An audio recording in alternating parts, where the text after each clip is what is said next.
Paz do Senhor, meus irmãos. Glória a Deus. Que alegria, que honra estar aqui, podendo ministrar a palavra de Deus. Foi uma semana muito corrida, mas muito abençoada. Quero louvar a Deus pela vida do pastor Luciano, todo o ministério da Assembleia de Deus de Alagoas, ao reverendo José Orisvaldo Nunes de Lima, o nosso pastor, que nós estamos aqui porque ele permitiu também, nós estamos debaixo da bênção do pastor. Estou muito feliz por ver um número tão grande de irmãos desejosos de aprender a palavra. Você veio aqui ouvir a palavra, glória a Deus. Abra sua Bíblia no livro do Apocalipse, no capítulo de número 6. Glória a Deus. Glória a Deus. E nós vamos ler somente os 2 primeiros versículos. Glória a Deus.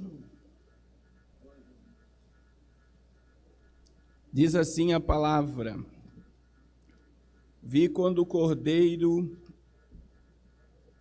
e havendo o cordeiro aberto um dos selos, olhei e ouvi um dos 4 animais que dizia, como em voz de trovão, vem e vê.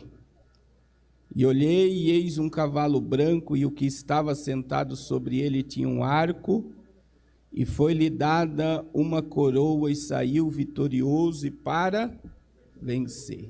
Repita comigo: Deus revela o futuro. Amém. Pode se assentar. Glória a Deus. Nós vamos dar uma introdução, uma base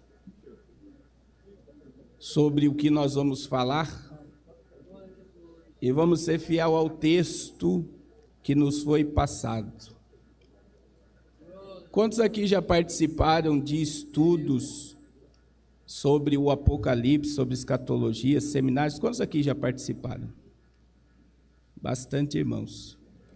Vocês sabiam que apenas 5% da igreja mundial, da cristandade, estuda, lê e observa o livro do Apocalipse? 95% de toda a igreja mundial está bem distante desse assunto. Alguns dizem que é muito complicado, outros dizem que tem muita simbologia, tem muito monstro, e outros por medo. Eu já tive experiência de só pedir para a igreja abrir o livro do Apocalipse, de família ir embora, o pai de família chamar a esposa e os filhos e ir embora por não querer ouvir o Apocalipse, por causa do medo, por ter medo. Mas uma das maiores regras de hermenêutica, da interpretação da Bíblia, é que a Bíblia interpreta a Bíblia e eu não preciso nada além da Bíblia para entender a Bíblia. Glória a Deus. Então, se o Apocalipse é um livro que está aqui para ser estudado, ele não deve ser descartado ou deixado de lado, nós devemos observá-lo. E o Apocalipse, ele tem uma função de nos revelar o futuro. Vamos ler o capítulo 1 do Apocalipse, versículo do número 1 ao número 3. Só aqui nós aprendemos muitas coisas. Olha o que diz a palavra: revelação de Jesus Cristo, a qual Deus lhe deu para mostrar aos seus servos as coisas que brevemente devem acontecer. E pelo seu anjo enviou e as notificou a João, o seu servo, o qual testificou da palavra de Deus e do testemunho de Jesus Cristo e de tudo o que tem visto.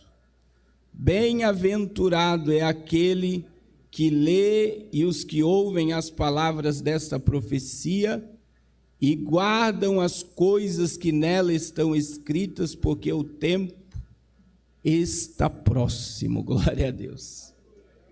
Algumas considerações sobre o Apocalipse para compreendermos.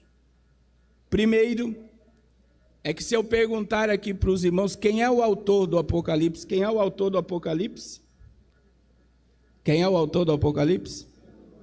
João, porque todas as Bíblias colocam João como autor. Mas olha o que você leu aí na parte A do versículo 1. Revelação de quem? Quem é o autor do Apocalipse?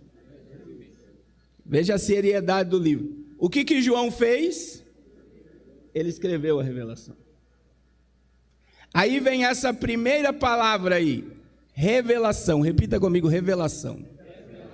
Esse é o significado do livro, né? O que é o Apocalipse? É o tirar das sombras ou nos revelar aquilo que outra hora estava escondido e agora é manifesto através da palavra. Então, a palavra Apocalipse, ela tem essa origem, esse termo também de revelar. Aí você entende também para quem foi escrito o Apocalipse. Está aí no verso 1, que o Apocalipse foi escrito para os servos. Os servos. Os servos. É a mesma coisa do derramamento do Espírito. Eu vou derramar do meu Espírito sobre os servos. E eu acho interessante que esse livro não foi escrito para os poderosos, por mais que vocês vão entender através dos estudos hoje, que a elite global, os governos mundiais têm uma base apocalíptica. É como se eles estivessem usando a Bíblia para desenrolar a história da humanidade. Mas veja que o livro do Apocalipse foi escrito para os servos do Senhor Jesus Cristo. Com qual propósito? Esse é o maior propósito: nos revelar as coisas que brevemente devem acontecer. O propósito do Apocalipse é nos revelar o futuro, ou revelar aquilo que não aconteceu ainda, mas vai acontecer. E é por isso que uma das propostas desse estudo nessa tarde é que eu e você possamos olhar para a humanidade, olhar para o governo mundial, olhar para tudo que está ocorrendo através dessa pandemia, através da Bíblia. E eu só vou encontrar resposta, eu só vou encontrar conforto, eu só vou encontrar esperança quando eu olho para o mundo de agora através do Apocalipse. Por quê, pastor? Porque eu vou ver que tudo o que está escrito está se cumprindo. Agora veja a bem-aventurança do verso 3. O livro do Apocalipse não é um livro de terror, de pavor, de destruição. Olha o que a Bíblia diz, bem-aventurado. O que é bem-aventurado? É mais do que feliz. Antigamente, os teólogos antigos diziam que bem-aventurado é 3 vezes feliz. É bem-aventurado o que lê, é bem-aventurado o que ouve e o que guarda a palavra dessa profecia. Porque o tempo está próximo. Irmãos, o diabo, ele não quer que as pessoas entendam essa revelação. Eu vou ilustrar aqui algo sobre o Apocalipse. Imagine uma criança lendo uma história, seja em quadrinho, vamos colocar uma história em quadrinho, a criança lendo a história em quadrinho, e parece que o herói só perde na história. Parece que o herói não se posiciona, parece que o mal sempre vence.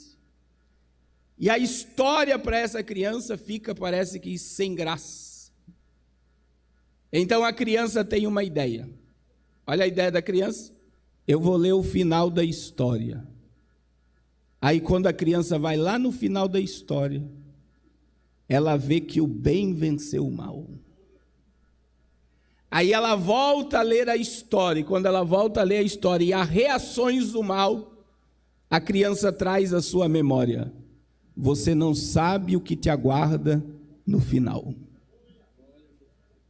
Você sabe o que mais o Apocalipse nos revela além do futuro?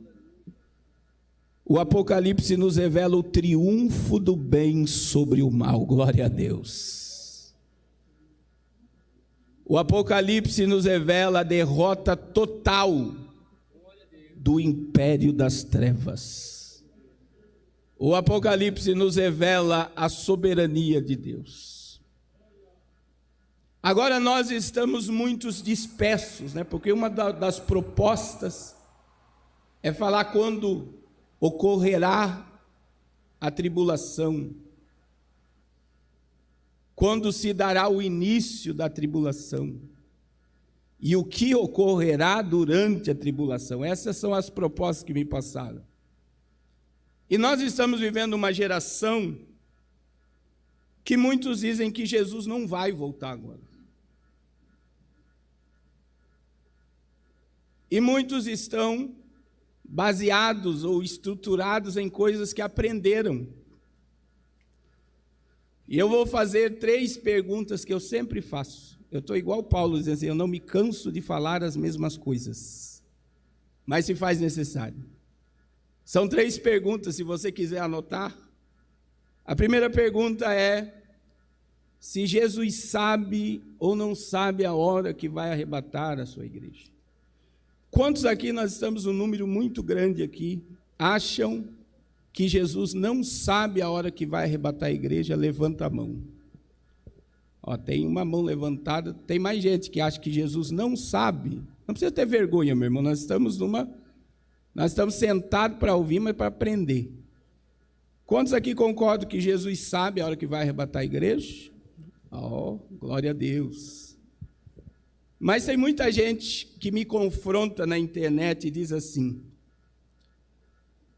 se nem Jesus sabe a hora que vai vir buscar a igreja, vocês querem ficar adivinhando o dia que ele vai voltar. Porque isso é um confronto. Porque falar sobre a vinda de Jesus confronta. Então vamos lá. Jesus disse em Marcos 13:32, foi Jesus que disse. Veja que foi Cristo que disse. Foi Jesus que disse. Que nem, Marcos 13:32, que nem os anjos no céu e nem o Filho sabe a hora, mas somente olha só. Está escrito, não está escrito que ele não sabe? Está escrito. Mas Jesus, quando proferiu Marcos 13:32, ele estava limitado ao espaço e ao tempo dos homens.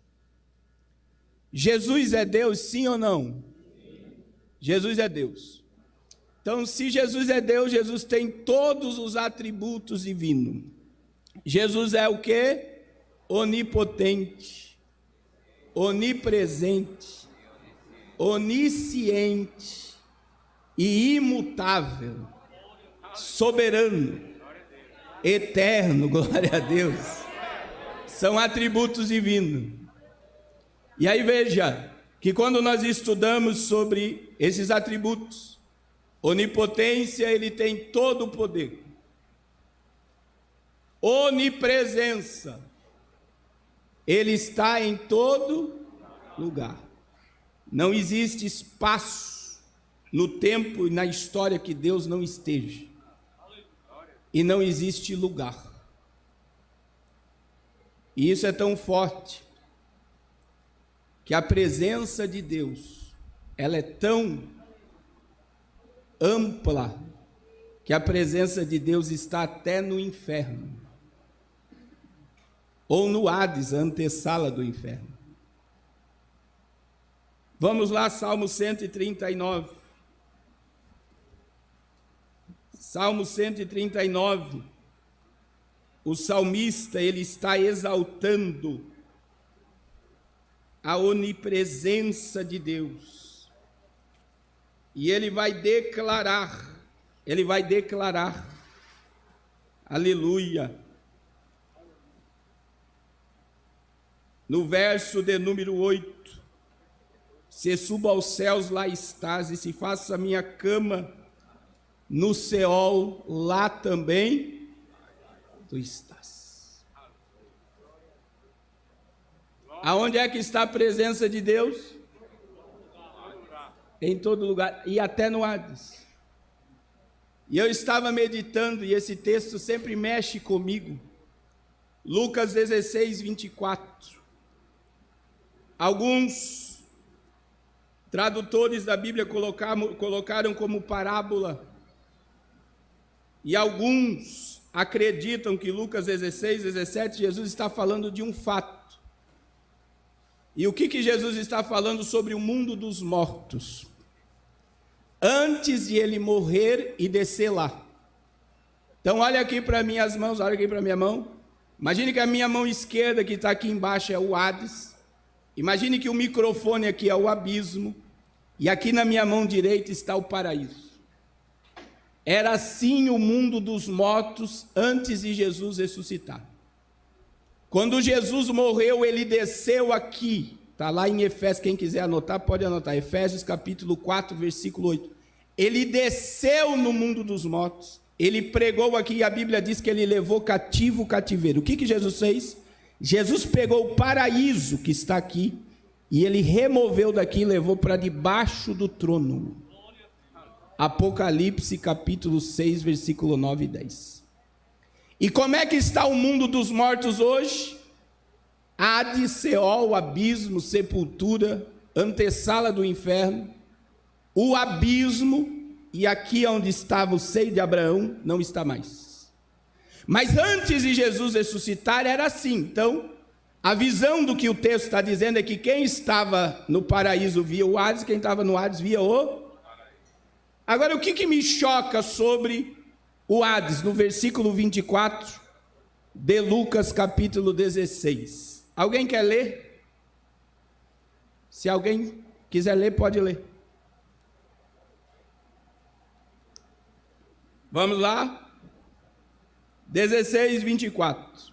Eu vou ler aqui.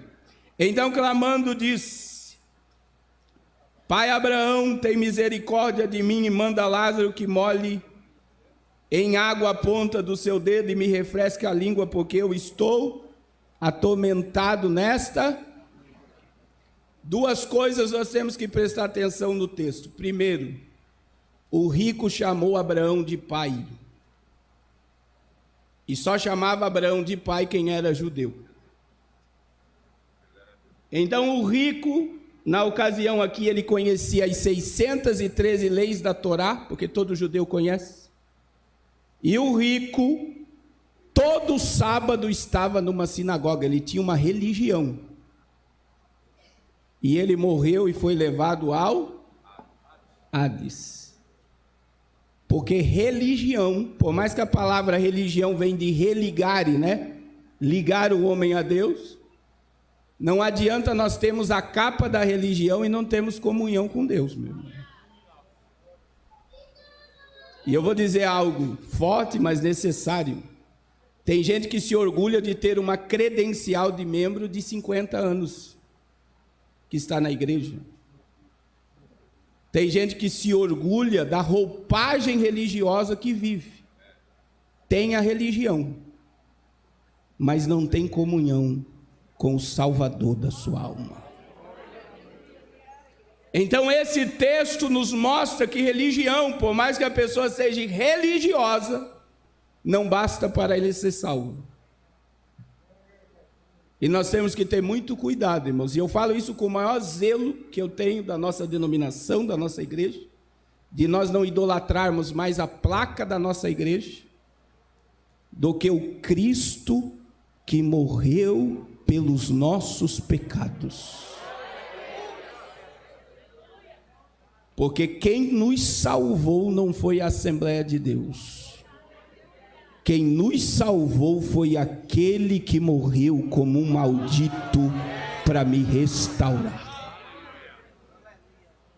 Porque tem gente que está mais agarrada na religião do que na salvação. E nós temos que ter cuidado para não sermos vaidosos. Outra questão: qual é a visão que nós temos do inferno? Das pessoas dizendo: me tira daqui, me socorre. Daí tem as pessoas que têm as revelações do inferno, que desceram ao inferno, e ouvem gritos, gemidos: me tira, eu não quero ficar aqui. Mas olha o que Lucas 16, 24 nos ensina: o rico não pediu para sair de lá. O que o rico pediu? Manda que Lázaro molhe a ponta do seu dedo e venha aqui aonde eu estou. Ele não diz: me tira daqui, eu não quero ficar aqui. Ele diz: venha me refrescar a língua, porque eu estou atormentado nessa chama. Meu irmão, quem está no lugar de tormento não tem coragem de pedir para sair de lá. Sabe por quê? Porque a presença de Deus está lá.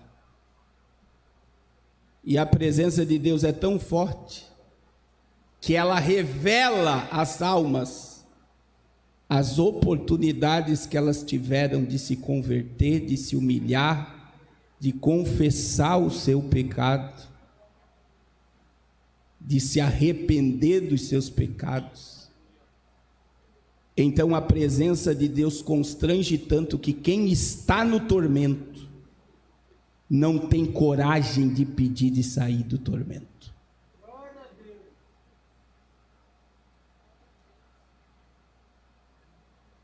É forte, né, meu irmão? Mas está na Bíblia. Por isso, aproveite enquanto a porta da graça está aberta e coloca a tua casa em ordem, glória a Deus. Porque depois da morte é só Deus que sabe. Mas você sabe como você está vivendo agora, diante do Deus que te chamou.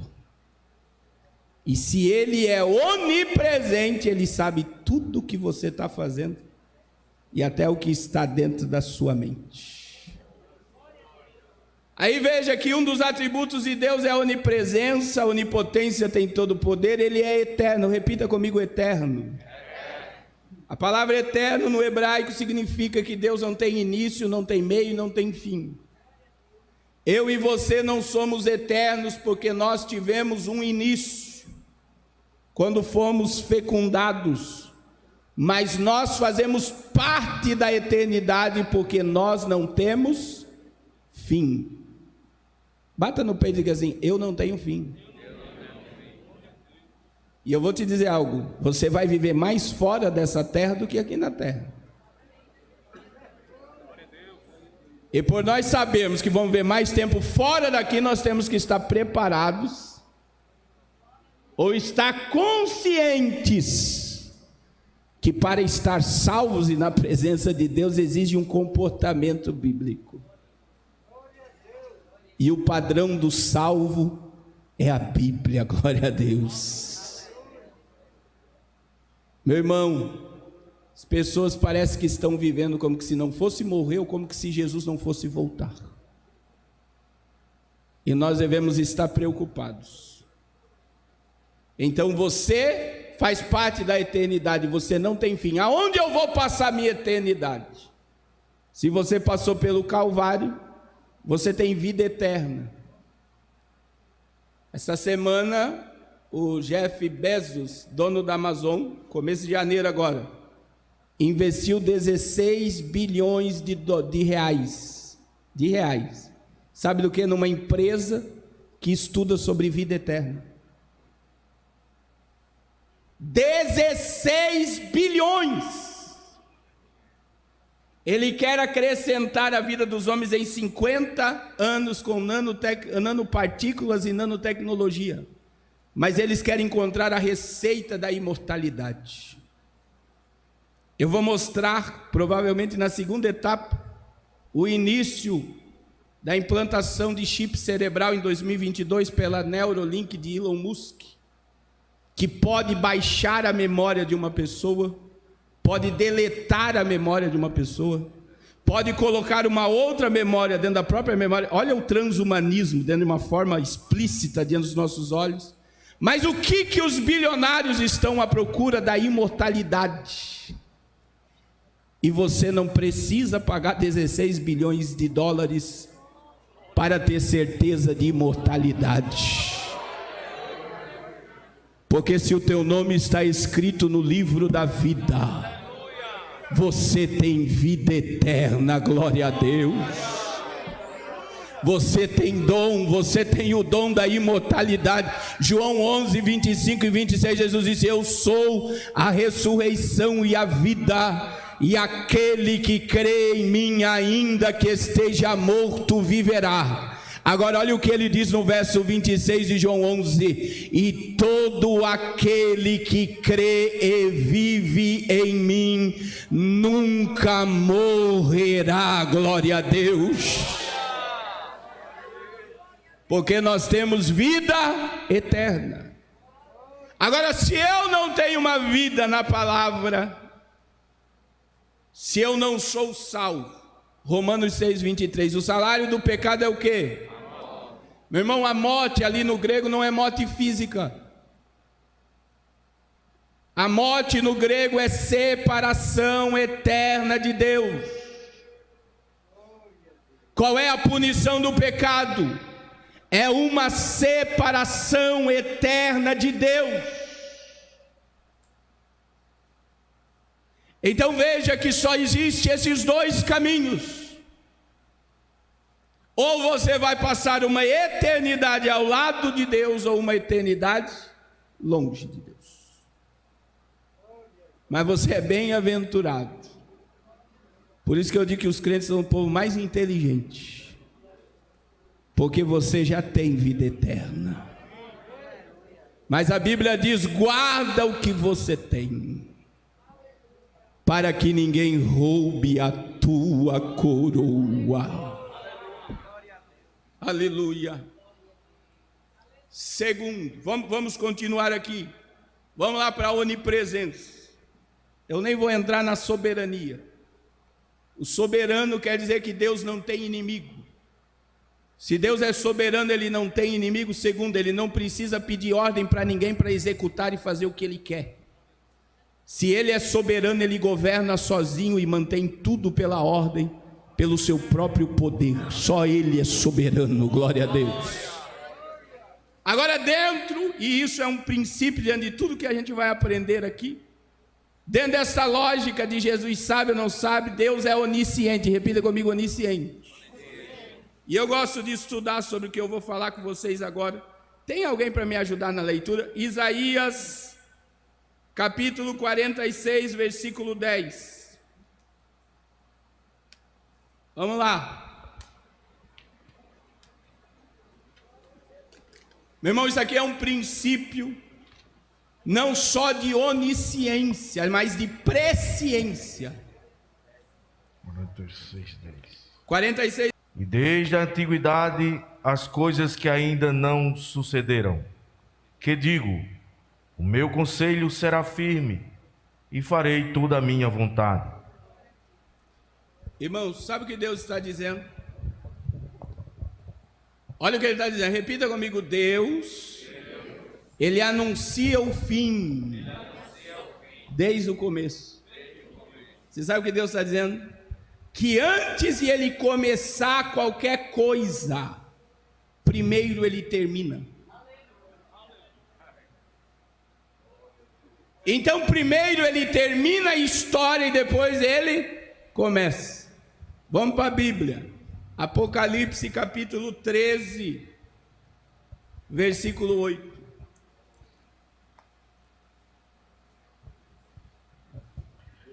E adoraram-na todos que habitam sobre a terra, esses cujos nomes não estão escritos no livro da vida do Cordeiro, que foi morto desde a fundação do mundo. Quando é que o Cordeiro morreu? No ano 33 da era cristã? Quando é que o Cordeiro morreu? Está na Bíblia. Você sabe quando é que o cordeiro morreu? Antes de Deus soprar na narina de Adão e Eva, Cristo já estava morto na eternidade.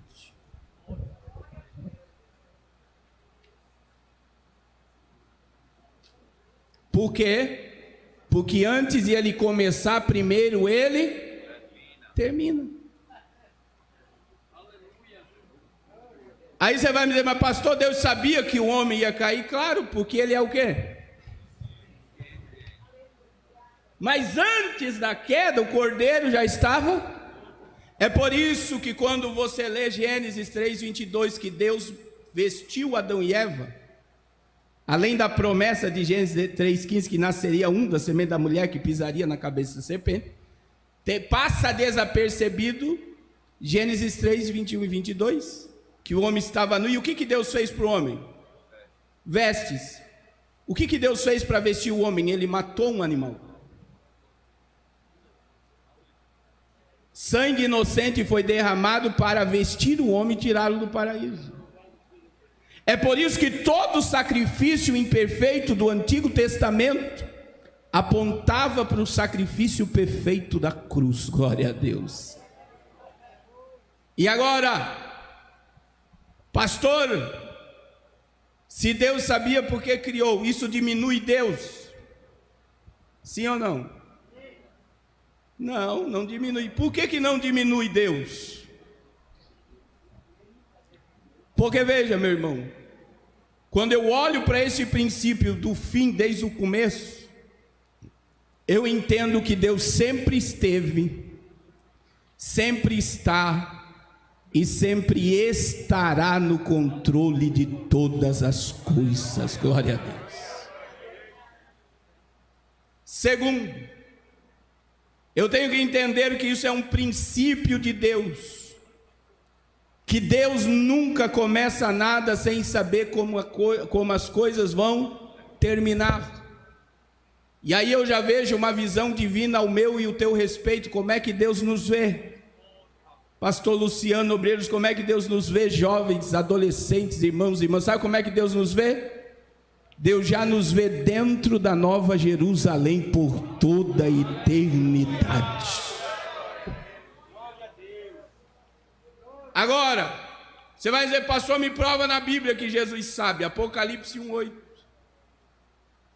Veja que é o próprio Jesus dizendo, é o próprio Jesus dizendo. E sabe o que Jesus está dizendo em Apocalipse 1:8? Que Ele é o dono do tempo. Aleluia.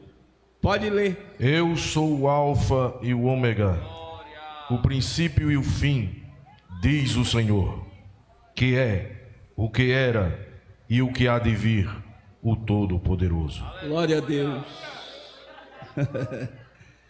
Olha só como é que nós distinguimos o tempo passado, presente e futuro. Jesus se declarou o dono do tempo. Eu sou o que é, o que era e o que há. Aí ele diz, o todo, glória a Deus. Aleluia. Querido, ele sabe o dia, a hora, até o milésimo de segundo que a trombeta vai soar, glória a Deus. Quantos entendem essa palavra? Diga amém. Amém. Segundo, isso é uma base que nós vamos falar. O que precisa acontecer para Jesus voltar? O que precisa acontecer? Alguém se arrisca? Hã? O evangelho ser pregado nos 4 cantos da terra. Quantos já ouviram isso? Então veja bem, essa é uma mensagem que faz o povo adormecer sobre o evangelho. Adormece, o povo adormece. Existem 3 tipos de evangelho. Veja que eu vou dizer aqui algo muito sério. É o mesmo evangelho, mas são 3 vertentes diferentes. Não existe nenhum versículo na Bíblia que diz que Jesus só vai voltar depois que o evangelho for pregado. Então o que aconteceu? Algum pregador pregou, outro ensinador ensinou e o negócio ficou. Por quê? Mateus 24:14 é a base, né? É esse o texto. E nós temos que entender o que está no texto. Pode ler, meu irmão.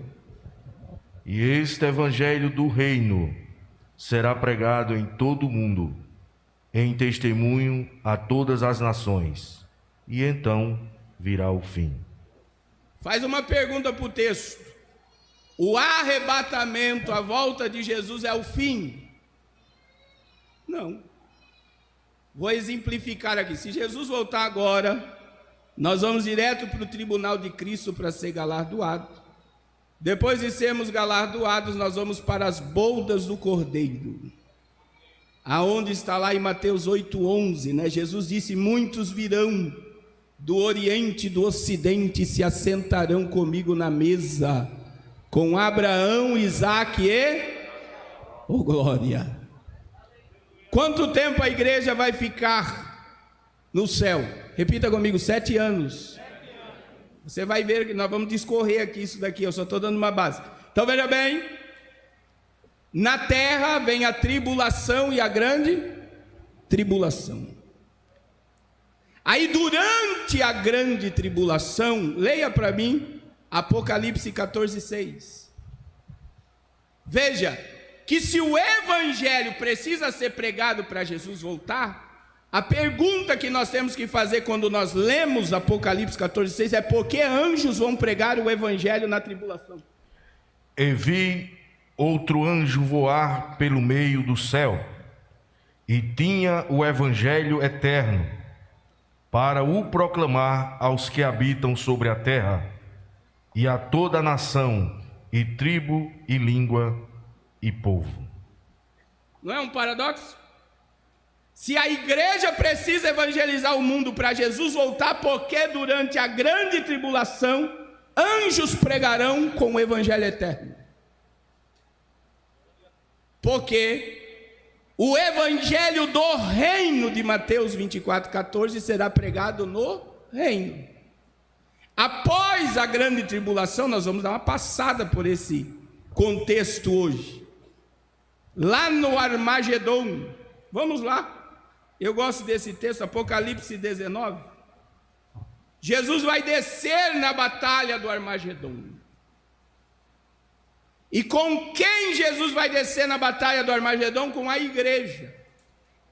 Isso daqui já é tema para outro seminário. Reino milenial e a igreja governando com Cristo. A igreja vai ter poder de governo no milênio. E veja que no final do juízo, um remanescente de Israel vai clamar pelo Cristo da cruz. E Jesus vai descer com a igreja. Agora vamos lá, pastor, vamos ler esse texto. Apocalipse 19, vamos ler até o 11 ao 14. E vi o céu aberto, e eis um cavalo branco, e o que estava assentado sobre ele chama-se Fiel e Verdadeiro, e julga e peleja com justiça. E os seus olhos eram como chamas de fogo, e sobre a sua cabeça havia muitos diademas, e tinha um nome escrito, que ninguém sabia, senão ele mesmo. E estava vestido de uma veste tingida de sangue, e o nome pelo qual se chama é a Palavra de Deus. E seguiram-no os exércitos no céu, em cavalos brancos, e vestidos de linho fino, branco e puro. Já prepara o 15 aí. Agora presta atenção. Quem era esse exército em cavalos brancos? É eu e você, meu irmão. É a igreja. Quem aqui tem um sonho de ir em Jerusalém, que não foi ainda? Eu tenho uma boa notícia para te dar hoje. Você veio aqui para aprender hoje. Se você não for com esse corpo físico, não fique preocupado. Você vai descer lá com o corpo glorificado ao lado de Jesus. Agora olha o reino sendo implantado, verso 15, pode ler, pastor? E da sua boca saía uma aguda espada, para ferir com ela as nações, e ele as regerá com vara de ferro, e ele mesmo é o que pisa o lagar do vinho do furor da ira de Deus, o Todo-Poderoso. Ele vai vir para quê? Para implantar um reino. Aí nós não vamos continuar o texto, isso aqui é só uma abertura para você entender. O anticristo e o falso profeta, nesse contexto aí de Apocalipse 19, vai ser lançado vivo no inferno, vão inaugurar o inferno. Todos que aceitaram a marca da besta vão ser exterminados pela palavra que vai sair da boca de Jesus. Todas as aves do céu vão ser convocadas à grande ceia do Deus Todo-Poderoso, porque é as aves que vão comer a carne dos poderosos, dos reis, dos tribunos, dos servos, dos cavalos que vieram para a batalha. E a Bíblia diz em Apocalipse 20, que um anjo vai vir com cadeias e vai prender Satanás por 1000 anos no abismo. E sabe o que vai acontecer? Jesus vai sentar no trono de Davi, e durante 1000 anos o evangelho do reino será pregado. E veja que o mesmo contexto de Apocalipse 19:15 é Apocalipse 12:5. 12:5 de Apocalipse, a Bíblia diz que Cristo vai reger as nações com vara de ferro. Isso quer dizer que ele vai governar o mundo. A única religião do mundo será o cristianismo por 1000 anos. E após o milênio, nós chegamos no fim, trono branco. Então compreenda que a falta da evangelização mundial não impede Jesus de arrebatar a sua igreja agora. Pastor, então eu não devo pregar o evangelho. Marcos 16:15. Ide por todo mundo e pregai o... Veja que não é evangelho eterno e nem evangelho do reino, é o evangelho. E o evangelho, nós temos que entender que Jesus não pediu para a igreja pregar. Jesus deu uma ordem. É por isso que Paulo disse: ai de mim se não anunciar o... Agora olha o que Paulo diz: porque me foi imposta essa obrigação. Aleluia. E eu sei que o que eu vou dizer aqui é sério, mas se faz necessário. Irmão, se um crente em Jesus, que foi batizado em água, frequenta culto, participa de mocidade, ciclo de oração, corpo de obreiro, se ele nunca ganhou uma alma para Jesus, talvez ele nunca nasceu de novo.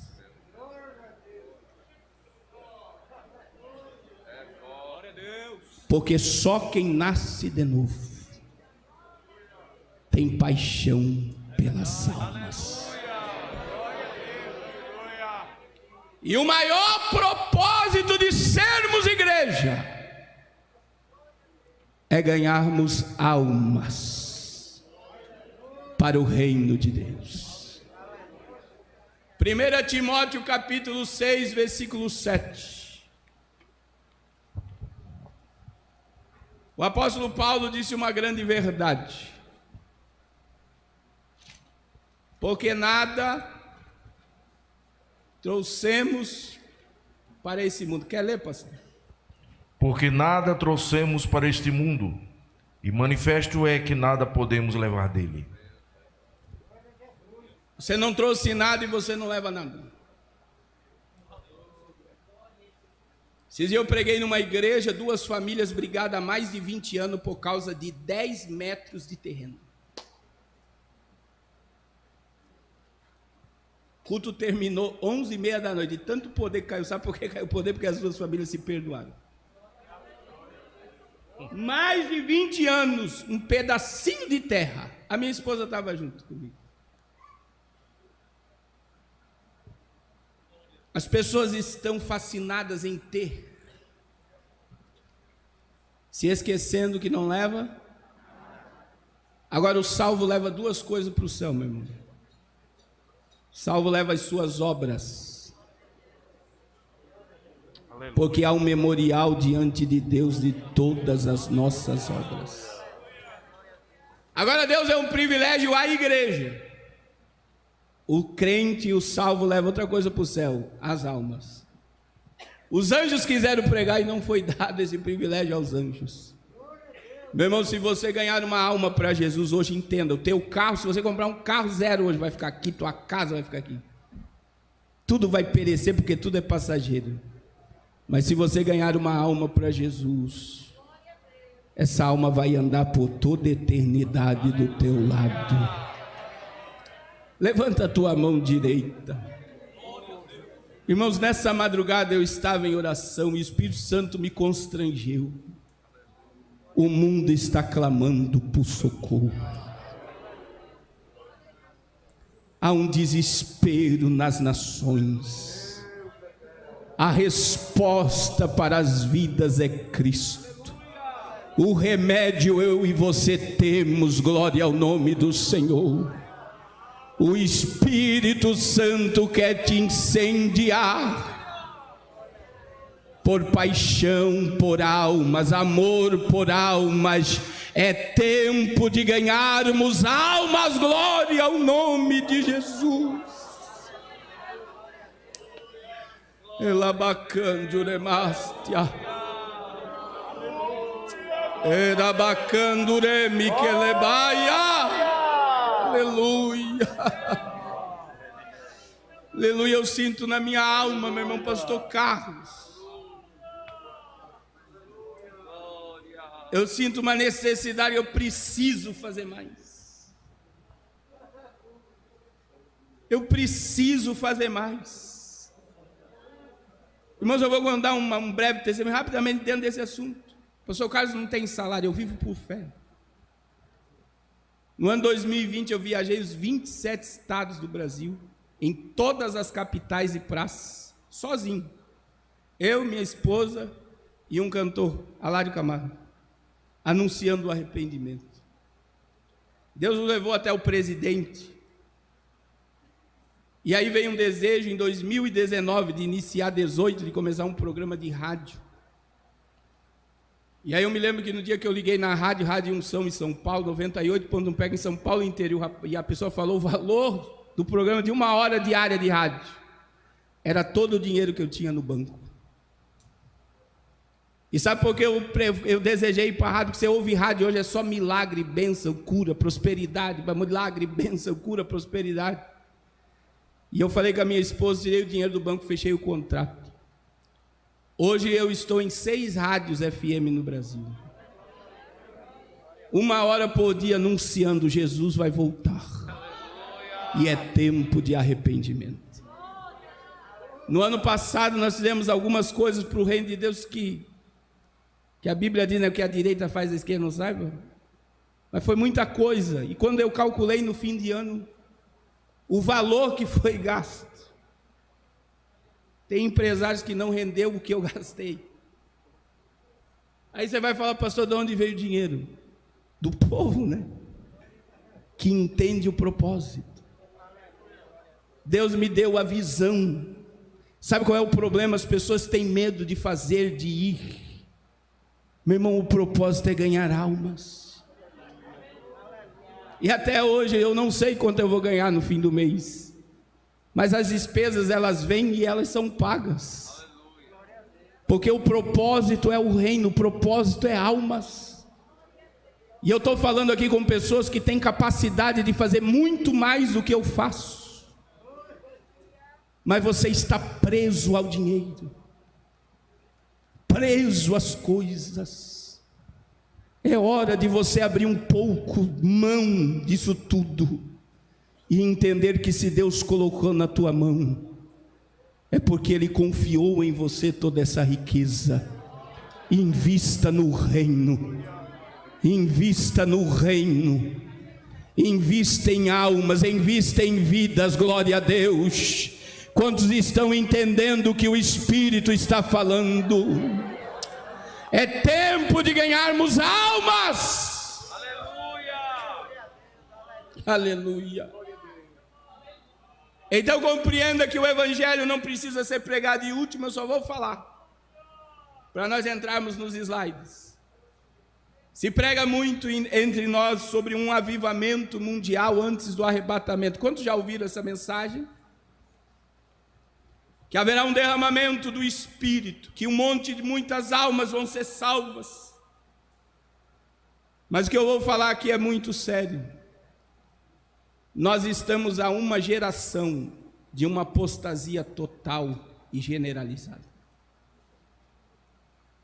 A última fase da igreja é apostasia, afastamento da verdade. E eu vou ser bem singelo no que eu vou falar. Mas, meus irmãos, se fosse para haver um avivamento, a quarentena levaria multidões aos templos. Do nada os templos se fecharam. Crentes no mundo todo foram proibidos de ir para dentro de um templo adorar Jesus. O que os crentes ficaram fazendo?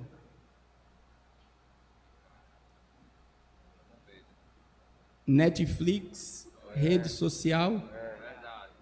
O que mais os crentes ganharam na pandemia? Peso. Seja sincero, Deus não gosta de hipocrisia não, meu irmão, a gente tem que ser sincero. Entenda que muitos não voltaram mais. Muitos jovens e crentes não voltaram mais para os templos. Sabe por quê? Porque a carne foi muito alimentada. O dia todo assistindo série, o dia todo assistindo filme, o dia todo no Facebook, o dia todo no Instagram, o dia todo dando gargalhada no TikTok. Sendo que nós estamos diante do maior cenário profético e apocalíptico de todos os tempos. E o povo ficou em casa alimentando a carne.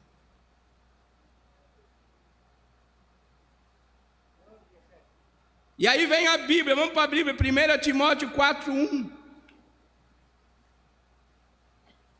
E também vamos ler 2 Timóteo 4, versículo 3 e 4. Pode ler o 4 e 1, pastor. Mas o Espírito expressamente diz que nos últimos tempos apostatarão alguns da fé, dando ouvido a espíritos enganadores e a doutrina de demônios. 4, 3. Agora veja bem, vamos segurar. É 2 Timóteo 4, 3 e 4. Olha só. As pessoas se afastarão da verdade, dando ouvidos ao quê? A espíritos e a doutrina de demônios. Você sabe que a doutrina de demônio é tudo que alimenta a carne. Tudo que alimenta a carne é doutrina de demônio. E eu vou dizer que em muitas religiões pseudos cristãs, né? Estão pregando o evangelho mais humanista que se pode ouvir. Todo o altar é voltado aos homens e não a Deus. Deus vai te dar vitória, o milagre vai acontecer, a porta vai abrir, você vai triunfar, você vai vencer, e você, e você, e você. E você não ouve mais. Arrependei-vos.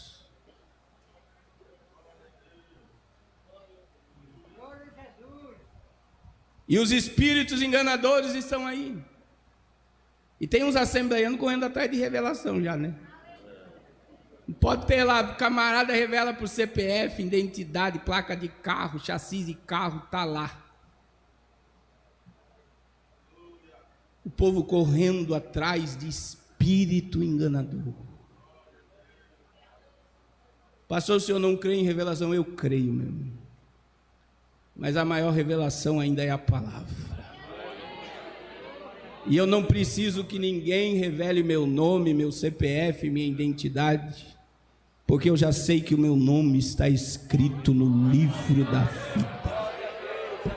Eu não preciso que alguém chegue para mim e diga: você vai vencer isso e aquilo, porque a Bíblia diz que em todas essas coisas, se você pegar o contexto, em todas essas coisas é fome, perseguição, nudez, perigo, espada, é todas essas coisas. Sabe como é que eu sou diante de Deus? Mais do que vencedor. Era bacana, Juremastia. Orebacai, Edel, Iremikia. Se a palavra de Deus já não é mais suficiente num culto, é doutrina de demônio e espírito enganador. É porque nós temos que atrair, é porque nós temos que colocar fumaça, é porque nós temos... Não, meu irmão, a palavra é suficiente, aleluia. Nós não precisamos nada além da palavra, glória ao nome de Jesus. Agora olha o que diz 2 Timóteo 4,3. É o contexto dos últimos dias. Porque virá tempo em que não suportarão a sã doutrina, mas, tendo coceiras nos ouvidos, amontoarão para si doutores, conforme as suas próprias concupiscências, e desviarão os ouvidos da verdade, voltando às fábulas. Não suporta ouvir a palavra. Eu costumo dizer que se o crente não suporta mais ouvir 1 hora, 2 horas de Bíblia, tem que nascer de novo. Porque o que liberta é a palavra. O que transforma é a palavra. O que edifica é a palavra. O que gera fé não é revelação e nem milagre, meu irmão. A fé vem pelo ouvir. E ouvir a palavra. Agora veja o espetáculo que a Bíblia está revelando, que é uma realidade. Amontoarão para si o quê? Doutores conforme as suas próprias. Pastores que pregam tudo que o povo quer ouvir. Os coach da vida. Mas não fala mais o que Deus quer falar. Eu me lembro de um culto que eu estava pregando sobre a voz de Jesus. O pastor levantou de pé e gritou: volta agora não, Jesus, porque está muito bom aqui na terra. É dessa forma, meu irmão. Pastor da igreja me confrontando. E é uma realidade, sabe por quê? Porque as pessoas estão amando a terra mais do que o céu. Pastor, o que é sã doutrina? Vamos lá, Lucas 9, 23 e 24 de Lucas. E dizia a todos: se alguém quer vir após mim, negue-se a si mesmo, e tome a cada dia a sua cruz, e siga-me. Porque qualquer que quiser salvar a sua vida, perdê-la-á. Mas qualquer que, por mim, por amor de mim, perder a sua vida, a salvará. Isso é evangelho puro. Jesus está dizendo: eu não quero ninguém obrigar. Se você quiser vir, compreenda. Quer entrar no meu reino? Quer viver a eternidade ao meu lado? Negue a tua natureza.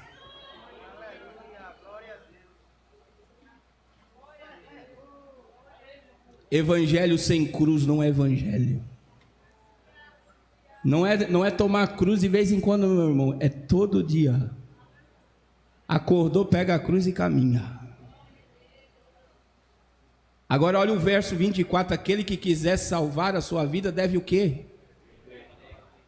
E quem perder, vai achar. E esse evangelho está sendo insuportável ao ouvido de alguns. Porque muitos se vestem da religião quando vêm para o culto. Mas no contexto diário vive como o mundo vive. Come o que o mundo come. Ouve o que o mundo ouve. Big Brother Brasil está numa das maiores audiências da história. E os crentes comendo um monte de besteira que não edifica em nada. Querida, em nome de Jesus. Aí muitos me dizem: mas pastor, se não houver avivamento, ninguém vai subir então, pastor. É aí que você se engana, meu irmão. Existe uma igreja dentro da igreja. Existe a igreja de mão dada com pecado. Existe a igreja de veste suja. Existe a igreja que não suporta mais a verdade. Existe a igreja que está com a lamparina vazia. mas em toda a história da igreja sempre existiu e sempre vai existir a igreja, sem mancha, sem ruga, sem mácula, ataviada, adornada, embelezada. A igreja do arrebatamento, ela está pronta e desejosa para encontrar o noivo. E se você faz parte dessa igreja, reaja nessa tarde e adore o amado da tua alma. Serabacando remastia. Ei, glória! Ei, glória!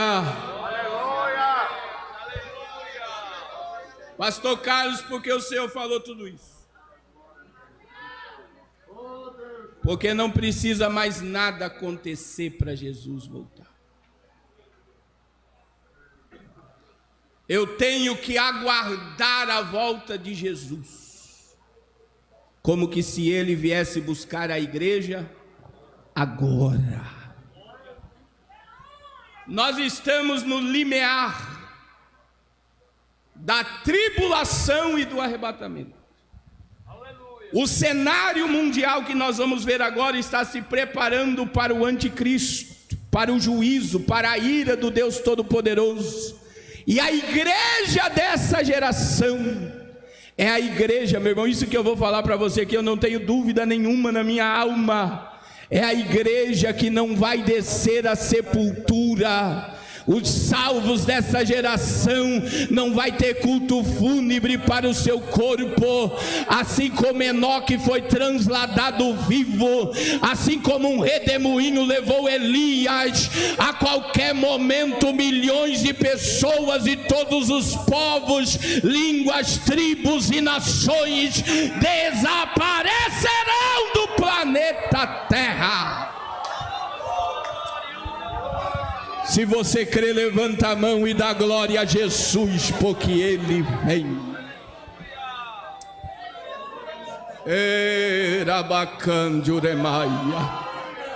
Meu irmão, por alguns segundos adore o amado da tua alma. Por alguns segundos glorifica, meu irmão. Fecha os olhos. Nós estamos aqui para aprender, mas o Espírito tem liberdade neste lugar. Não precisa terminar o estudo para você ser renovado, curado, liberto, batizado, transformado, cheio da graça, porque é a palavra que liberta. Serabacando remastia. Aleluia. Aleluia. Agora vamos lá. Eu tenho que entender que não precisa mais nada acontecer. Agora vamos para os slides. Desça até o cavalo do cavalo branco. Sim. Então, o senhor quer que eu dê um... Quer que eu... O que o senhor quer? Ah, não, eu vou falando aqui. Tá. Eu vou continuar aqui enquanto o telão vai sendo colocado. É uma pane na TV. Isso é fúria, meu irmão. É fúria. Olha só, queimou um aparelho. Mas nós vamos continuar. Não está no telão, mas vamos acompanhar. Apocalipse 6, versículo 1 e 2. Então compreenda, não precisa mais nada acontecer para Jesus voltar, e nós estamos no limiar, no limite do juízo e da volta de Jesus. E havendo o cordeiro aberto um dos selos, olhei e vi um dos 4 animais que dizia, como em voz de trovão, vem e vê. E olhei, e eis um cavalo branco, e o que estava sentado sobre ele tinha um arco, e foi-lhe dado uma coroa, e saiu vitorioso e para vencer. Glória a Deus. Então olha só, nós estamos vivendo diante de um cenário mundial sendo preparado para a entrada desse cavaleiro do cavalo. Quem é que abriu o selo? Quem é que abriu o selo? Vocês acabaram de ler aí. Quem é que abriu o selo? Quem é que apareceu? O cavaleiro do cavalo branco. Então imagine aqui comigo. Imagine que isso aqui é um pergaminho. E imagine que tem 7 anéis sobre o pergaminho. É 7 lacres. 7 lacres sobre o pergaminho. 7 lacres. A Bíblia vai dizer no capítulo 5 que Jesus vai pegar o livro selado da mão do Pai. E os anjos vão começar João começa a chorar desesperadamente. Porque ele dizia: quem vai ser digno de abrir o livro, de pegar o livro e desatar os seus 7 selos? Aí o anjo parou e disse: João, não temas, eis aqui o leão da tribo de Judá. Aleluia. O Cordeiro de Deus. Ele é digno de abrir o livro, de pegar o livro e desatar seus 7 selos, porque ele foi morto. 5, 9 e 10. Porque ele foi morto, e com o seu sangue ele comprou para Deus homens de todos os povos, línguas, tribos e nações, e para o nosso Deus o fizestes reis e sacerdotes, e eles reinarão sobre a terra. Glória a Deus. Então veja que Jesus pega o livro, quebra o lacre e aparece o cavaleiro. Então não é ele. Por que não é ele? Por que não é Jesus? Porque foi ele que abriu. Então quem é esse cavaleiro? Ele tem um monte de nome na Bíblia, né? Iníquo, homem do pecado, filho da perdição. E o mais conhecido é o anticristo. Repita comigo: o anticristo. E aí a pergunta que muitos fazem, e nós temos que fazer para o texto: por que o anticristo está num cavalo branco? A brancura fala-nos do que, irmãos? De paz, não é isso? Paz. Paz. E ele vai trazer uma falsa paz. Então, nós estamos diante do contexto de Apocalipse 6. Porque o mundo está se preparando para a entrada deste cavaleiro, do cavalo branco. Segundo o texto também diz que esse cavaleiro tinha um arco na mão. E o arco aí, no grego, é arco de arco e flecha. Vejam, ele só tem o arco, mas ele não tem a flecha. Ele está com uma arma incompleta. Porque todo juízo que virá do Apocalipse terá permissão de Deus. É como que saísse do próprio Deus. Terceiro, a Bíblia diz que ele saiu vencendo e para vencer. E Jesus é vencedor desde a fundação do mundo. Oh glória! Aí a pergunta que nós devemos fazer é: da onde virá e quando se manifestará o anticristo? Vamos para a profecia. Daniel capítulo 9, versículo 24 a 27. E nós vamos entrar no primeiro contexto, é quando ele se manifestará. 9, 24 a 27, Daniel.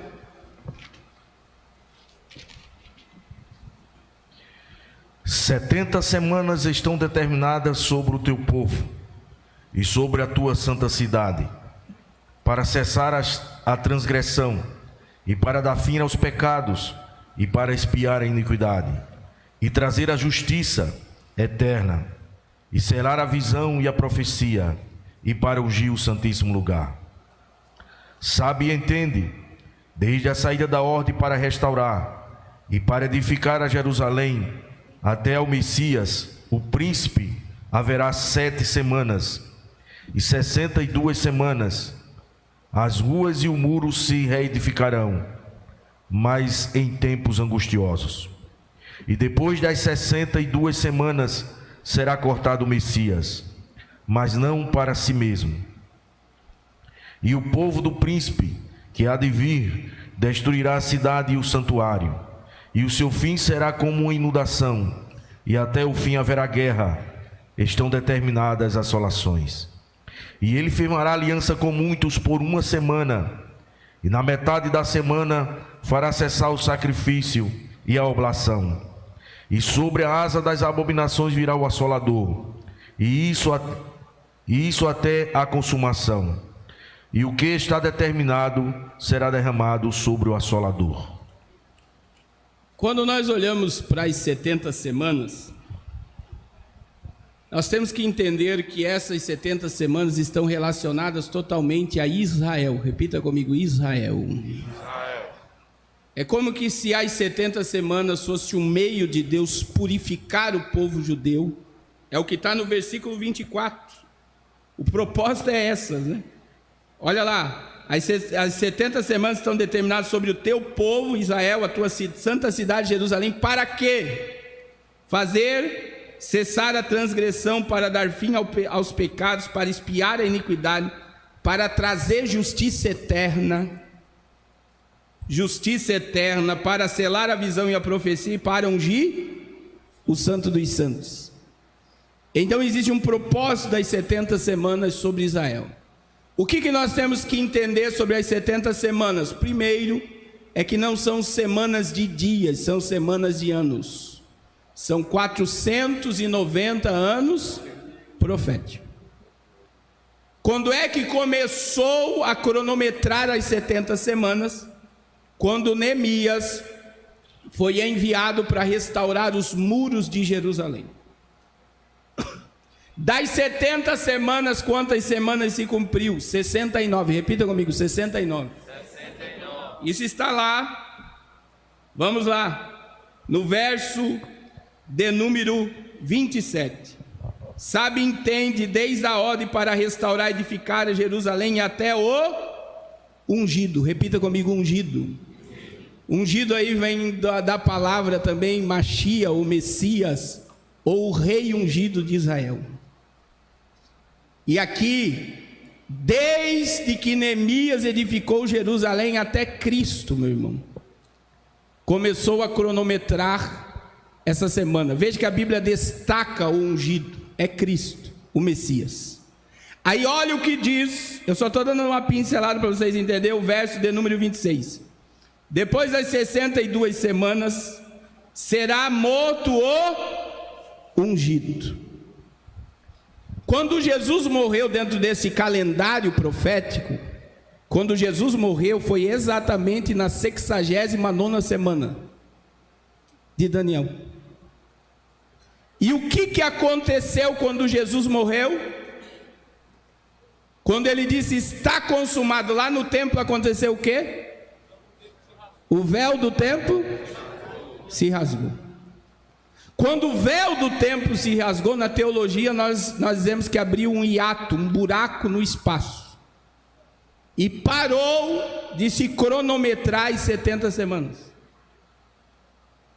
Para os adventistas, mormons, testemunhas de Jeová, as 70 semanas elas terminaram na morte de Estevão. Mas se você pegar o contexto da igreja primitiva, você vai ver que não surgiu um príncipe que fez alianças com muito por 1 semana. É simples de entender. Então, quando Jesus morreu, o véu rasgou, parou de se cronometrar. E falta 7 anos, repita comigo, 7 anos, se cumprir. Então, nós, da morte de Jesus até agora, nós estamos vivendo, a gente chama de dispensação. Muitos já não estão usando mais a palavra dispensação, mas a era do Espírito. É este mover que nós estamos vivendo de igreja. Agora compreenda que é muito simples entender o que eu vou falar para vocês. Teve o início, Neemias foi enviado para restaurar Jerusalém. Teve um momento que parou, que foi a morte do ungido. E qual é que vai ser o start para voltar a cronometrar essa semana? Porque alguma coisa vai ter que acontecer. Ela não vai começar a ser cronometrada do nada. Algo precisa acontecer para essa semana começar a ser cronometrada. Alguém sabe? Será o arrebatamento da igreja. E você vai entender até o final dessa primeira parte o que eu estou dizendo. Então veja que o arrebatamento da igreja vai dar o start da última semana, que é a semana do príncipe que há de vir, que fará alianças com muitos. Quem é o príncipe que há de vir aí? É o anticristo, que é o cavaleiro do cavalo. E veja que ele vai fazer alianças com muitos. Mas a Bíblia diz no verso 26, que o povo de um príncipe que há de vir destruirá a cidade e o seu santuário, o seu fim será num dilúvio, e até o fim haverá guerra, desolações que estão determinadas. Ele fará firme alianças com muitos por uma semana. Por uma semana. E na metade da semana, 1260 dias, ele fará cessar o sacrifício e a oferta de manjares. Sobre as asas da abominação virá o assolador, até que a destruição que está determinada se derrame sobre ele. Então, meus irmãos, eu tenho que entender quando é que o príncipe vai se manifestar.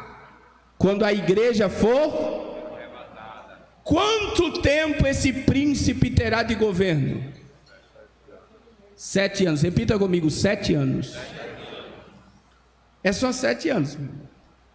Será o suficiente. Aí, depois nós vamos entrar nesse contexto. Agora eu tenho que perguntar: da onde virá? Abra comigo, pastor, os irmãos, Daniel capítulo 7. Se nós lermos todo o texto, nós vamos ficar só com 7 e 8. Eu vou citar aqui. Mas veja bem, irmãos, você que está anotando aí, anote Daniel 2 e Daniel 7. É o mesmo assunto de formas diferentes. A estátua de Nabucodonosor e os 4 animais é o mesmo assunto, mas de uma forma diferente. Então veja bem, a Bíblia fala sobre 4 impérios globais. Quantos impérios? 4 impérios globais, que é babilônico, medo-persa, grego e romano. É só esses 4 impérios, que é contextualizado. Você que está aí com a Bíblia aberta, Daniel 7. Daniel 7, o primeiro império global é o babilônico, repita: babilônico. E em Daniel 2 é a cabeça da estátua de Nabucodonosor, que é a Babilônia. A Babilônia foi um império que teve um domínio de expansão mundial. É por isso que uma das belezas do mundo antigo era os jardins suspensos da Babilônia.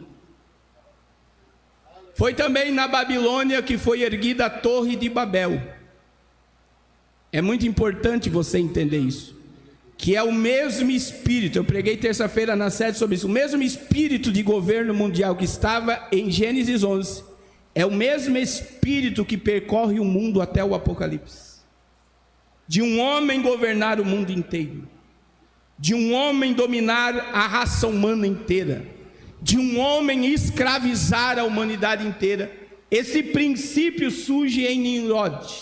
Deus não permitiu, espalhou o povo. Aí vem Nabucodonosor, e ele tem um governo de amplitude mundial. E hoje, é bom nós entendermos o local disso hoje, é exatamente onde está o Iraque. Primeiro império de âmbito global. Segundo império está no peito e nos braços da estátua e no urso. Veja bem, a Babilônia está descrita em Daniel capítulo 7, versículo 1, 2, versículo 4. Aí veja bem, versículo 5 nós temos o urso, né? Que é o império medos e persas. A Bíblia diz que o urso estava sobre os pés. Os medos e persas também governaram o mundo inteiro. A Pérsia hoje, infelizmente, irmãos, a Pérsia hoje é exatamente onde está o Irã, aquela região persa, que é o maior inimigo de Israel hoje. Os medos e os persas dominaram o mundo todo. Aí cai o império, os medos e persas, e vem o império grego. Repita comigo, império grego. O império grego, ele já está entre Malaquias e Mateus. Veja que o babilônico surge em Babel. Ele percorre a Bíblia, vem medos e persas. E quando os medos são derrotados pelos gregos, nós estamos numa das piores fases da Bíblia, que é entre Malaquias e Mateus. Alguém sabe o que aconteceu entre Malaquias e Mateus? É o período interbíblico, chamado também do silêncio. Meu irmão, Deus se calou. E aí vem o império grego, não só com uma cultura de poderio, mas muita coisa surgiu na Grécia, mas a maior foi a cultura do saber, porque daí surgem os filósofos, Aristóteles, Platão, os deuses gregos, que estão infiltrados na sociedade até agora. E o império grego, ele começou com até profanação no templo. Na guerra dos Macabeus, ofereceram um porco no lugar do sacrifício em Jerusalém. Isso é tremendo. Mas aí você vai entender que no final do Império Grego houve uma pacificação mundial. Começou as importações, exportações, estradas, cultura, sabedoria, porque o mundo estava se preparando para a entrada do Salvador. E aí vem Gálatas 4:4, Paulo disse, né, que vindo a plenitude dos tempos veio Jesus nascido. Isso quer dizer que Jesus nasceu no tempo certo, na hora certa e no momento certo. Oh glória! Agora veja que Jesus já vai nascer sobre o quarto império. O quarto império, veja bem, o império, vamos voltar aqui, ó, império babilônico, cabeça da estátua e leão. Império medo-persa, peito e braço da estátua e o urso. Império grego é o ventre da estátua e a coxa da estátua e o leopardo. E aí vem o último império global que começou nos dias de Jesus e vai se estender até o Armagedon. Qual é o último império global? Romano. Veja, aí nós vamos ler. Não, pera, quer passar para outro ler?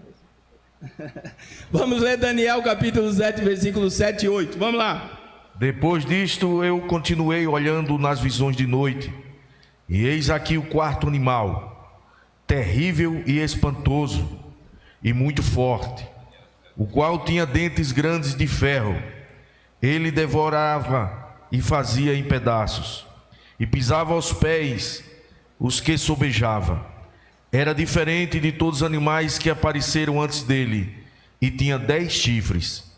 Estando eu a considerar os chifres, eis que entre eles subiu outro chifre pequeno, diante do qual 3 dos primeiros chifres foram arrancados.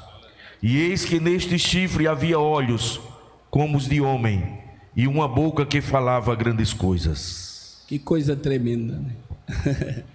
A Bíblia é tremenda, irmãos. Repita comigo, Império Romano. Veja que as pernas e o pé da estátua, cada pé tem 5 dedos, sim ou não? Formou 10.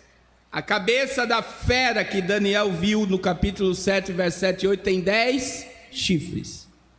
E entre esses chifres surge a ponta pequena. Aí veja, vamos lá, Apocalipse 12, verso de número 3. E Apocalipse 13, 1.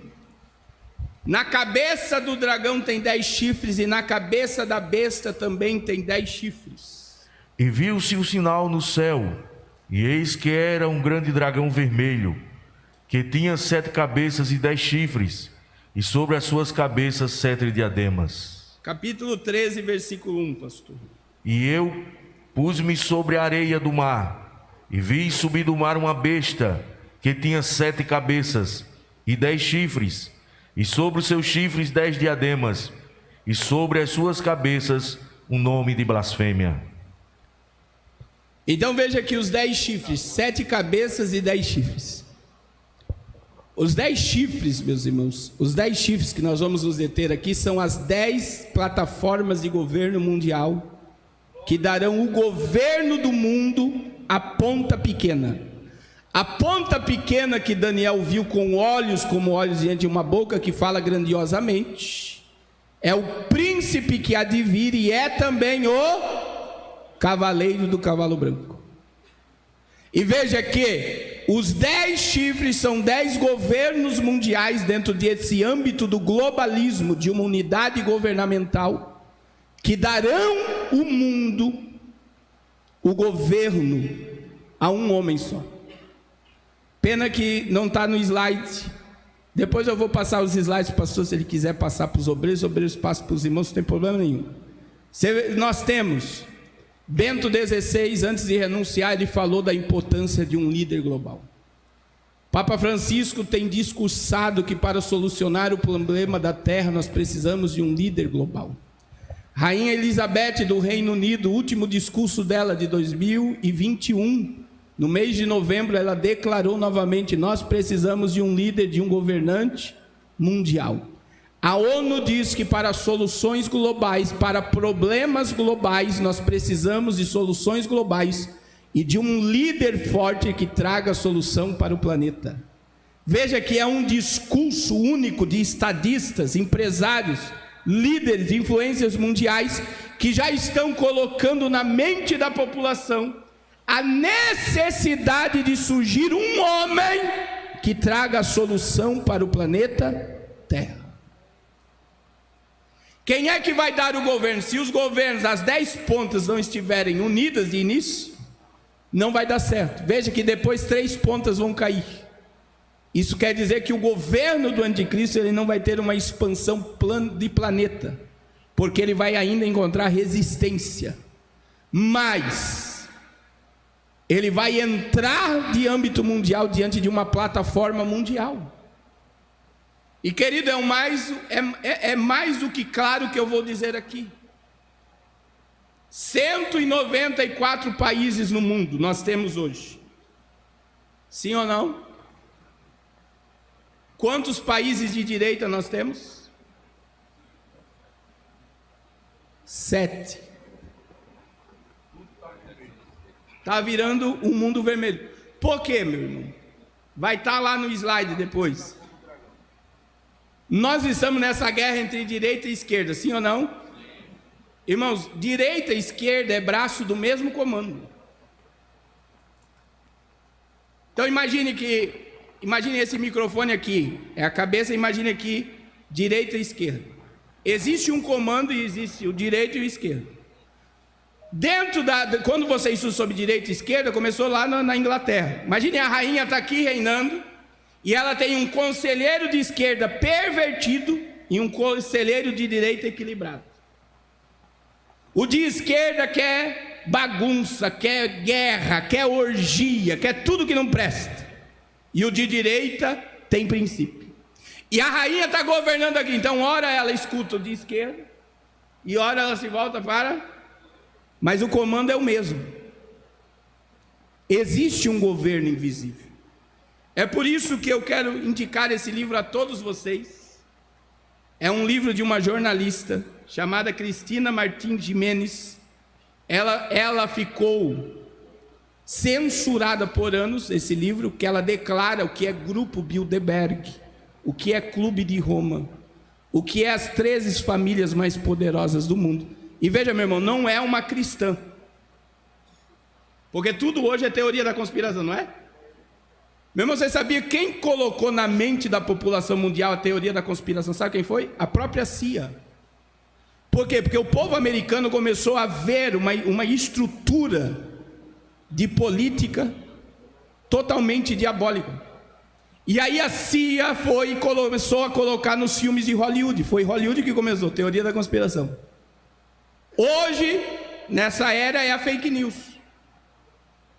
Por quê? Primeiro eles lançam uma mensagem preditiva para você não acreditar na verdade. Como coisas que eu vou falar aqui, até o final dessa palestra, a tua mente na hora vai dizer assim, é fake news. Por que a fake news foi criada? Para você não acreditar mais em verdade nenhuma. Seja sincero, quando você ouve uma mensagem muito forte, qual é a primeira coisa que vem na tua mente? Fake news. A tua mente já foi projetada para rejeitar a verdade. Como a teoria da conspiração, porque não é teoria, é a conspiração em ação. E a direita e a esquerda sempre trabalharam de uma forma conjunta, só que agora, como nós estamos na eminência da entrada do príncipe, o anticristo, ele é oposição a Deus. E o governo do anticristo não tem princípio, não tem moral, não tem ética, ele é totalmente de esquerda.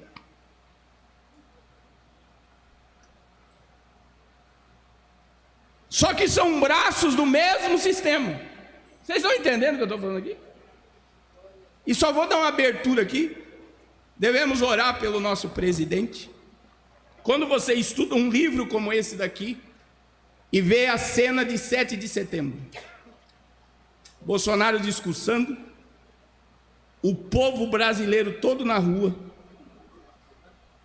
estávamos à beira, como muitos pensavam, de um golpe militar, e de repente, do nada, ele chama Michel Temer para acalmar os ânimos de Brasília. Meu irmão, se você estudar sobre quem é Michel Temer na política brasileira, ele é conhecido como vampiro. Ele é agente da nova ordem mundial no Brasil desde 1989. E Bolsonaro retrocedeu, porque ele não pôde agir. Porque existe um governo maior por cima que a gente chama de governo invisível, que já é controlado pelo próprio espírito do anticristo. Só que para muitos isso é uma teoria. Mas quando você começa a estudar de perto essas coisas, você vê nitidamente. Veja que alguns de direita, quando foi chamado, por exemplo, o Alan do Terça Livre, que está totalmente censurado no YouTube, o Alan, ele colocou no seu Twitter, quando o Temer foi chamado, game over. Por quê? Porque é um sistema, meu irmão. Os governos do mundo estão amparados para a entrada do príncipe. Existem reações contra? Ainda existe. Mas nós estamos chegando num momento, é por isso que a eleição brasileira, ela não é só a eleição mais importante para o Brasil, ela é uma das eleições mais importantes de âmbito mundial. Porque o maior país de direita do mundo é o Brasil. Vocês estão entendendo isso aqui, sim ou não? Então veja que existe no meio dos governos uma infiltração. E é nítido hoje. Meu irmão, não é só aqui no Brasil que o povo está usando máscara. São nos 194 países do mundo. Não é só aqui no Brasil que eles estão exigindo passaporte sanitário. É nos 194 países do mundo. Não é só aqui no Brasil que eles estão obrigando crianças, adolescentes, jovens e idosos a tomar imunizante. É nos 194 países do mundo. Então você vê que é um comando só que está por trás de tudo que nós estamos vivendo agora. Só não enxerga isso quem está no TikTok, meu irmão.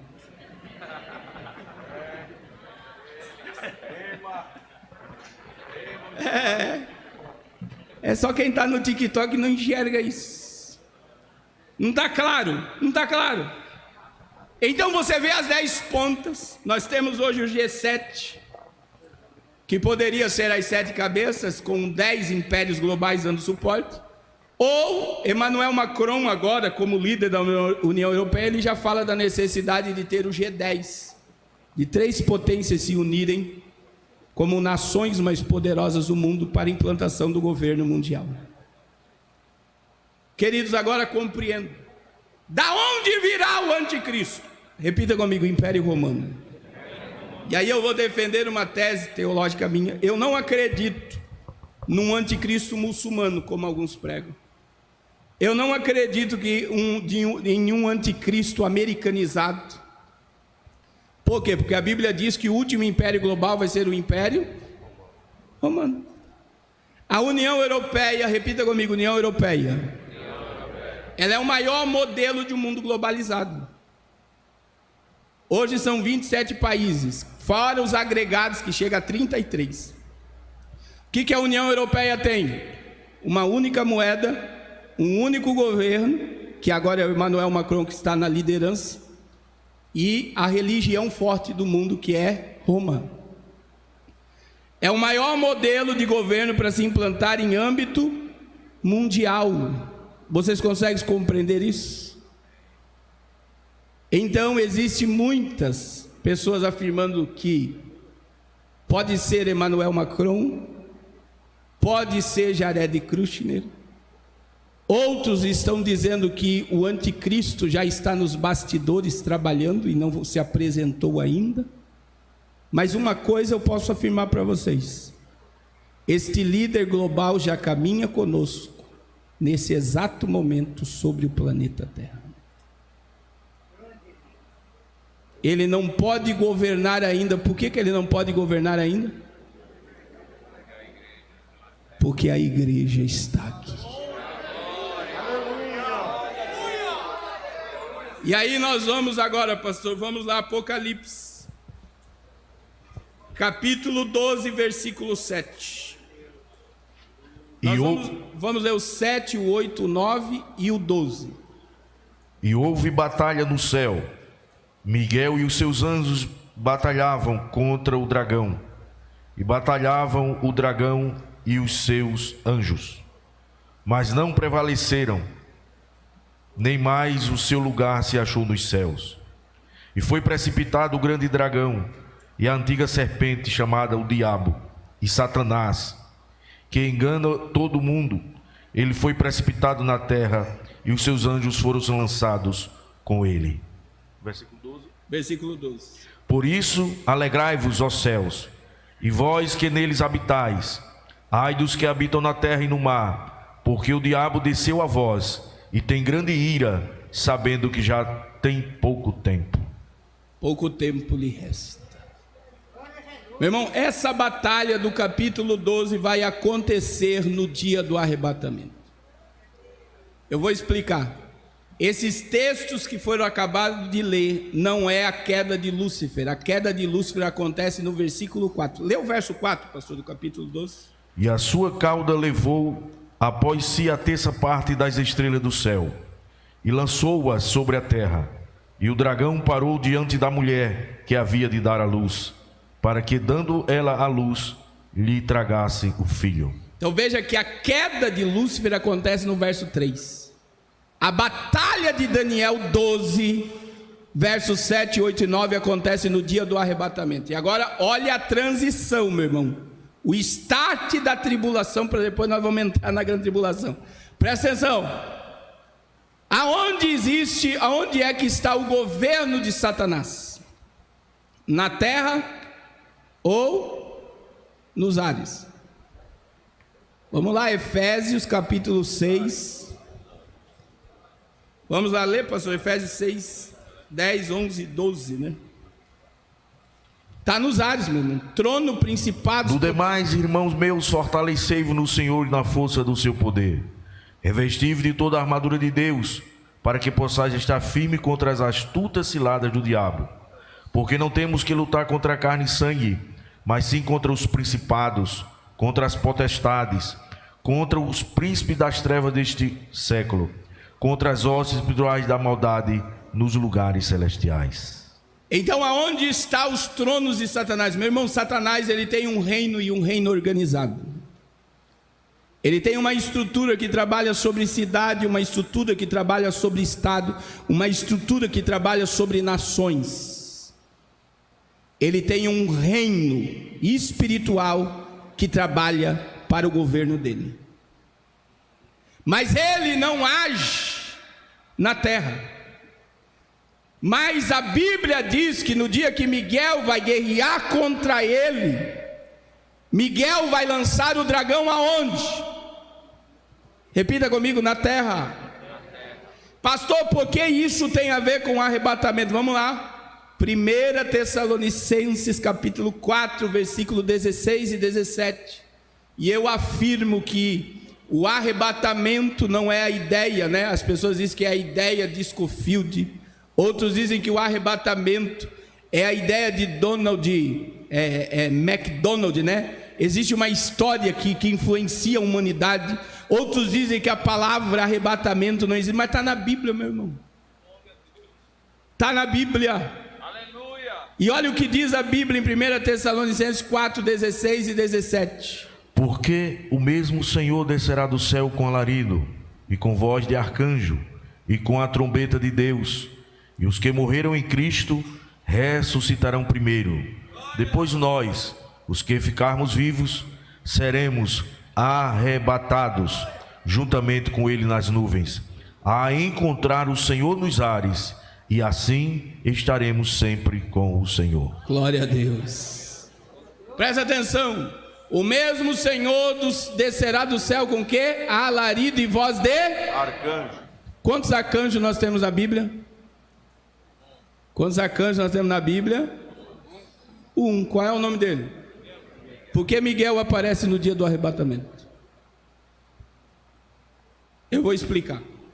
A batalha de Apocalipse 12, 7 e 9. Imagine a igreja aqui. Jesus vem nas nuvens, a igreja vai. Os mortos vão ressuscitar primeiro. Vamos entender isso aqui, meu irmão? Imagine que todas as almas que estão lá debaixo do trono, que eu expliquei aqui, Apocalipse 6, 9 e 10. Elas vão descer a sepultura no dia que Jesus voltar. Elas vão ressuscitar. Daí, imagine, quando elas ressuscitar e estiver no nosso nível, nós vamos juntos com elas, todos, e encontraremos o Senhor nos... Então, quando a igreja subir, imagine, os mortos e a igreja aqui, ó, subindo, o mundo espiritual vai se mover, e ele vai vir aqui, ó, atrás da igreja. E o dragão vai parar. Imagine que isso daqui é Satanás com todo o seu império atrás da igreja. Miguel vai parar o dragão, e ele vai jogar onde o dragão com o seu império? Na terra. Aí a Bíblia vai dizer, está aí na Bíblia, 12, 12. Festejai, ó céus, e vós os que neles habitais.